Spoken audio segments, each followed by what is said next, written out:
Page 6 of the guidebook deals with supporting another person's style. We've really looked at 3 topics in this particular course.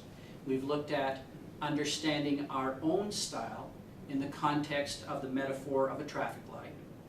We've talked about, in that discovery of our own style, strengths and weaknesses attending to that. We've talked about flexing our style to fit the demands of a situation using the ideas of territory, team, and time.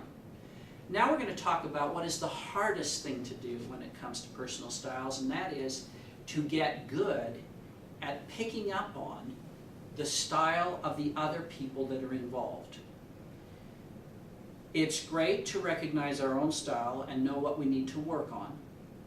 It's even better to be able to flex our personal style, strengths and weaknesses, in the context of the situation we find ourselves in. The highest level of performance when it comes to personal styles is to be able to detect or draw out the other person's style early in the relationship so that we can understand what they need and how we can support them.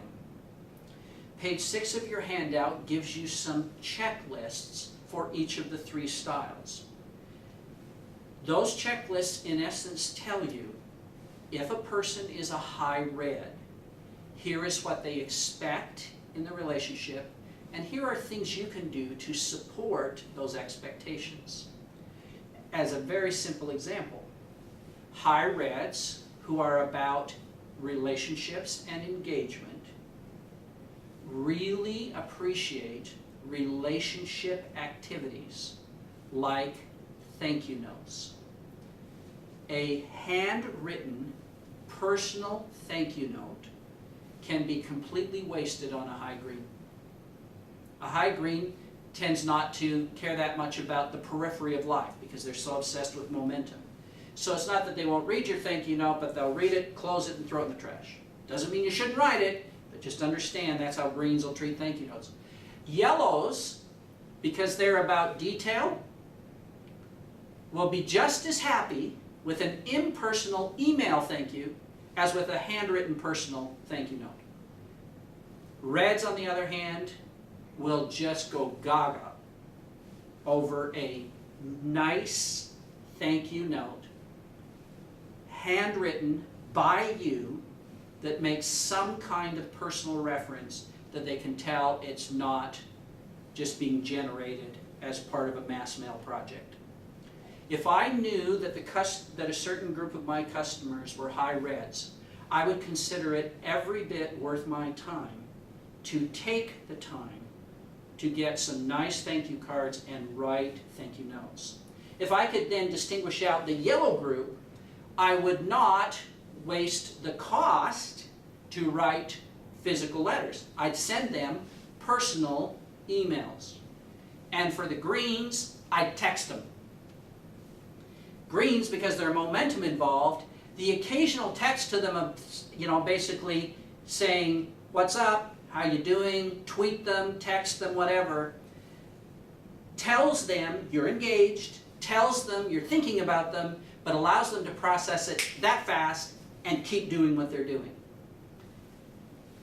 How do you detect someone's style? Well, first of all, you have a framework now to start paying attention. People will tell you their style through the way they interact with you. A person who, in your initial interactions, wants to talk a lot about you, find out about you, is telling you something. They're saying, I'm a relationship person, and I will respond well to this same type of approach. In other words, I'm asking questions about you. If you really wanted to engage me, ask questions about me, my family, my aspirations, my goals. Easy in a conversation to detect yellows. What are you going to hear from yellows? They are going to spend very little time on relationship stuff. They're going to move straight to detail. So tell me exactly, what are the things I have to have in place in order to get this thing going? In order to process and know whether we're going to get approval on this loan or not, exactly what do I need to handle? Now, for example, if my credit score is at this level, am I going to be approved or not? And if not, what do I need to do and how long will it take to get it to that? See, they'll barrage you with detail questions. They're telling you exactly what's at the top of their style stack, which is detail. Give them detail.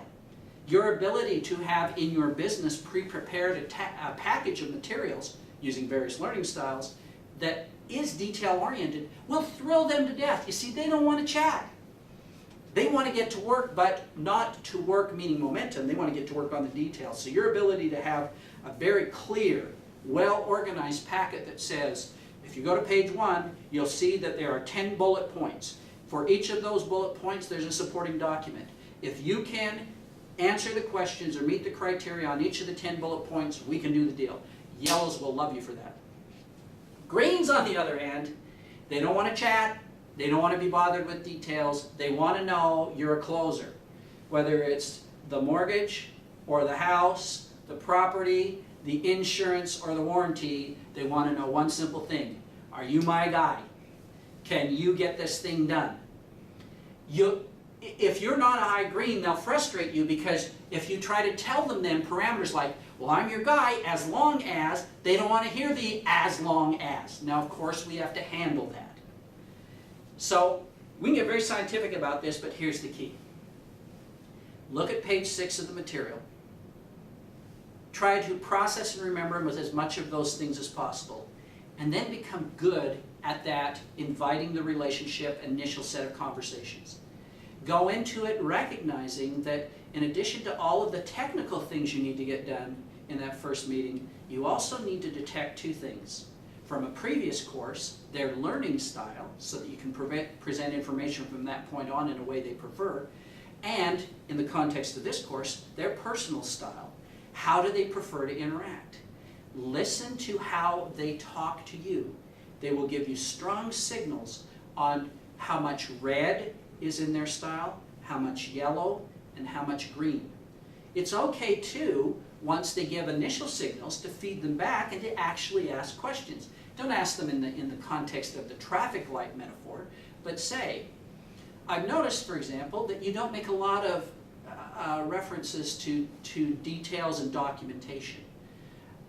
How do you like to get documentation? Do you like a lot of it? Do you like it as minimally as possible? Would you prefer I provide you with checklists? Do you like to work online? We've got checklists online. Do you prefer that I talk with you and talk through it? You see, all of those are questions that are saying, where does detail fit in your needs? Where does relationships fit in your needs? Where does momentum fit in your needs? Your ability to do these 3 things, understand your personal style, magnify the strengths, work on the weaknesses, flex your style to fit the situation, territory, team, and time, and then detect the style of others and give them what they need in the priority they need it, sends the message that you care about them as people, and sends the message that this is going to be a relationship, not a transaction. Remember our 3 governing covenants. Exceptional customer service. Your ability to use the ideas of personal style will take you to the next level of customer service, because you are no longer servicing a customer, you are working with an actual individual. Your ability to understand and use the ideas of personal styles will help you empower them. By working in the way they prefer, they will feel more in control, have greater access to what they care about, which will make them feel calmer and safer. And then finally, this is ultimately how you create an environment of care. You care enough to know how you approach situations and then flex your strengths and work on your weaknesses. You care enough to adopt your approach to make the situation work best. And finally, you care enough to learn enough about them through careful conversation and listening that you can make sure they get the things they need beyond just the transaction.